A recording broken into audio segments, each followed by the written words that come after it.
Facciamo una precisazione a richiesta, perché qualcuno ha detto che anche se Sebastiano non avesse i suoi dispositivi avrebbe potuto tranquillamente cambiare la foto di Liliana semplicemente accedendo con un altro dispositivo. In realtà la cosa non è così semplice, soprattutto di recente con la gestione delle pagine Facebook impone l'attivazione di un sistema che si chiama autenticazione a due fattori. Cosa accade? Arriva un SMS su un numero di cellulare che si segnala a Facebook.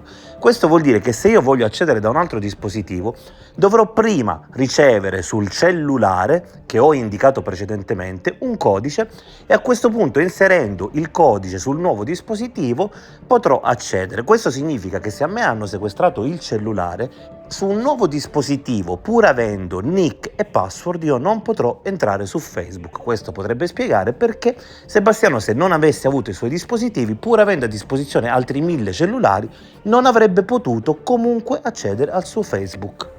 Una cosa che è importante precisare è che questa autenticazione serve solo per il primo accesso da un nuovo dispositivo, cioè dopo la prima volta che entrate, per continuare a entrare con questo nuovo dispositivo, ovviamente vi basterà usare nick e password.